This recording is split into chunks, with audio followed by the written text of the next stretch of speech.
First, it's a real delight to be here. It's an incredible honor to be a part of this group that has been speaking over the last 3 days. And as I look at their experience in government, diplomacy, politics, the art, I feel like I'm something of an outlier. But maybe my topic and my perspective will be particularly relevant as we really talk about recognizing the 30 years ago that in this divided city, the wall came down, and with it a powerful symbol of division between the Cold War East and West. Monday in the United States is Veterans Day, and I'm going to be at Arlington Cemetery for that. While the ranks of those who fought in World War II, who made that Normandy invasion 75 years ago, their ranks are quickly dwindling. There are some 6 million folks, veterans of the Cold War, who stood for freedom, who stood shoulder to shoulder with Europe and kept the peace. Perhaps a little of my background, just more than a little bit what you heard, will explain kind of my thesis here. I'm an Army brat. I was born and raised in the Army, traveled around the world across the United States with my parents, had my own career, 38 and a half years in the Army. Post-Army, I worked in that global humanitarian organization that you heard about. And then as the Secretary of Veterans Affairs, talked to lots of veterans, many of whom spent time here in Europe. So my comments today really are talking about my personal experiences, now part of a global company that works really in 40 countries around the world. But as a West Point cadet, I spent a summer in Germany. I was assigned to Bamberg and had the chance to go up to the border on a regular basis with the tanks and so forth. But I had a chance to visit 1964 Berlin. And I went through Checkpoint Charlie, and I remember that broad Strasse and the big buildings that were facing that broad boulevard, and then going around behind and seeing the poverty and the terrible conditions that stood behind those facades. And I remember seeing the menacing guards all over the place. 25 years later, I was in another country that had a wall. I was stationed in South Korea when the wall came down. When I returned to the States on my next assignment, one of my officers who had been in Germany at the time brought me back a little piece of the wall. It meant a lot to him, and it meant a lot to me. For all of those years, we had a third of our Army serving here in Europe. We'd become one with you in a quest for freedom, and when that wall came down, it was vindication of that commitment, of all those rotations, of the interminable training, all those years of bonding with the people of Europe, Germany, Berlin. My thesis, and what I really believe, is that the military, and I fully understand the kinetic nature of the military and the kinetic power that it has, but it is also a particularly valuable and powerful agent of cultural diplomacy. To me, cultural diplomacy is about sharing man's humanity to man, finding commonality even in the differences, and with that, building trust. It can be, I think, rightfully argued, and there's a number of ways the military does that, but I think rightfully argued that this notion of humanitarian assistance and disaster response is one form of cultural diplomacy. It has tools that nobody else really has that are capable in those instances of being employed in ways that really represent the values of a country. From 1948 to 1949, by the way, an example of that man's humanity to man was the military exercise of the Berlin airlift, the non-kinetic military exercise. And in 15 months, the U.S. Air Force delivered 1.8 million tons of supplies. The Royal Air Force delivered another 540,000 tons. Literally a lifeline to feed and fuel the city. Crowds would gather to watch the C-54 Starlifters run one after the other, day and night.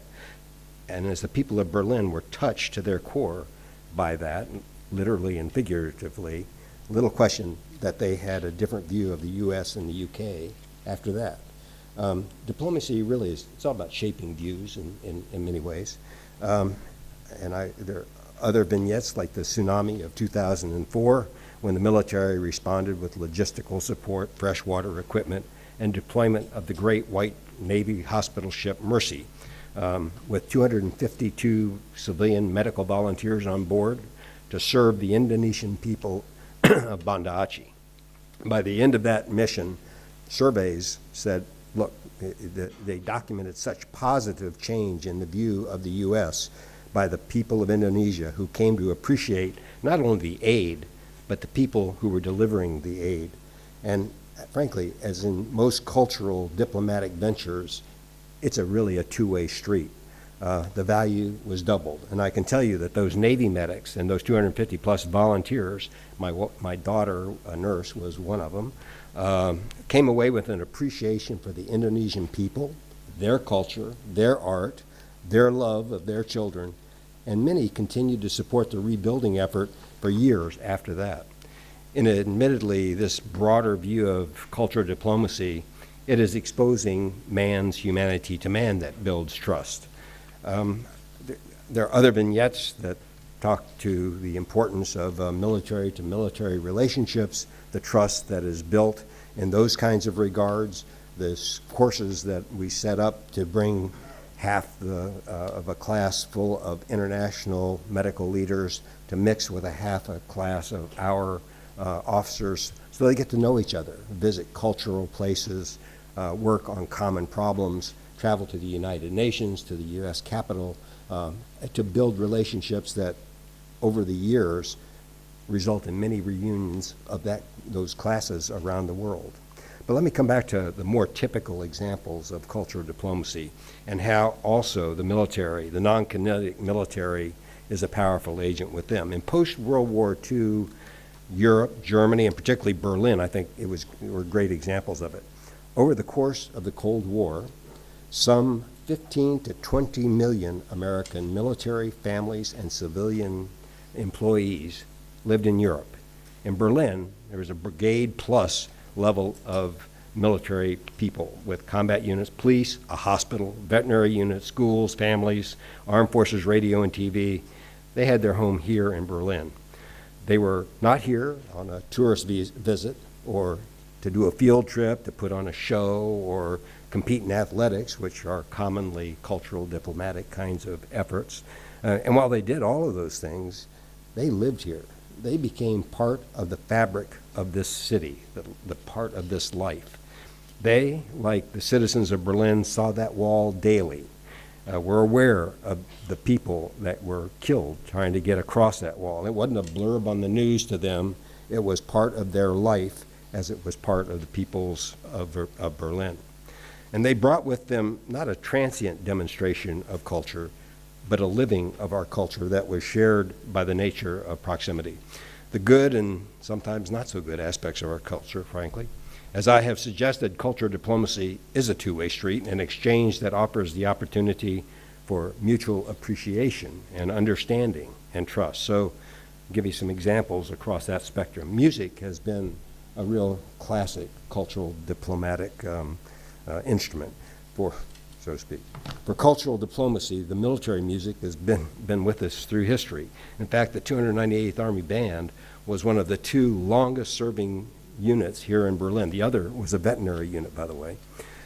It did not only pomp and circumstance kinds of music, but concerts open to the public with popular American music. But as valuable as that was for cultural diplomacy, perhaps more important and more influential were other aspects of the military. Now, Armed Forces Radio Network, or the AFN, was never really intended or tried to broadcast to the host nationals. Its programming was in English. It had pretty low-powered transmitters, and the planners didn't really think many local nationals would tune in. But in retrospect, historians tell us that there were some 50 million Europeans that stretched all the way over to the UK that were part of the listening audience. George Smith, who was part of the AFN, wrote an article about it, and he talked about, and actually stayed part of the AFN for a long time. He talked about Robert Plant, the frontman for Led Zeppelin, credited the strong influence on their music to American blues and jazz that they got from AFN in the 50s. He told David Letterman, we didn't have the same cultural exchange you had. We didn't have Black America. In the UK, now and then you were lucky. There was this American sound coming out of Germany. If you were lucky, you could hear Muddy Waters or Little Richard coming through the waves.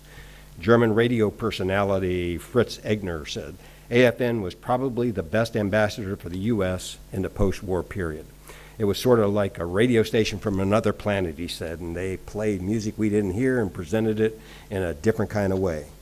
I spoke about trust. Smith also talks about a story of a young man who had escaped then from then communist Czechoslovakia and wanted to meet him. And when asked why he listened to AFN, the young man replied, "We get Voice of America in our village, but we like listening to you. You are a soldier talking to other soldiers. You're going to tell them the truth." Truth, transparency.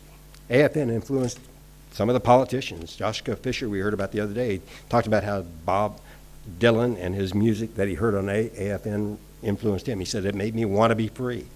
Minister Roland Koch said he learned to speak English by listening to AFN. And a number of that two-way street again, a number of the GI disc jockeys actually left the service and went into the German radio business. But it wasn't just the airwaves. It wasn't just the radio that influenced the cultural tone of Berlin. GI clubs and bars and discos, they all evolved in the 70s and 80s and became really part of the Berlin scene. Rock and roll, soul, R&B, hip-hop, Motown. By bringing their favorite music with them, African-American GIs largely contributed to introducing these sounds in Germany. I'll quote one young German man who grew up in Berlin. It wasn't like in other German cities where they had the barracks outside town. They were present all the time. The guys, they were really cool. They had lowrider cars, tinted windows, bumping loud hip-hop. I didn't say we brought everything good. It was like the whole American lifestyle was represented through the soldiers in town. And of course the music on the radio. And when I started going to clubs, I went to the GI clubs and saw DJs scratching for the first time and rapping. In 2013, the Allied Museum here actually had a look back on American music in Germany from the 70s to the 90s, and really a fascinating look in how it shaped the attitudes towards the Americans. In fact, there were GIs like Smiley Baldwin, who after his tour of duty returned to Berlin, made himself a part of the club scene here, chronicled it in a book called The Berlin Bouncer. But there were others like Stanley Green, who came back to raise his family here, started a barbecue restaurant. Many of these were African Americans who found a world with greater acceptance here than what they found back home. Now on the flip side, there were some 14,000 German women who married U.S. servicemen and moved back to the United States in just the first 5 years after the war. Talk about a two-way street of cultural diplomacy. The servicemen became members of German families, and their wives became cultural diplomats as they joined communities across the United States in a particularly challenging time after a contentious war, an important time, and because they became a positive force reshaping the American views of Germany. When I was a boy, my dad was stationed in Japan, and I'll just quickly tell you that when I was commanding medical forces in Korea, I had a chance to go back to Japan. And I drove 47 years later to the village where we lived. I went to the local store and said, can you hook me up with these kids I used to play with?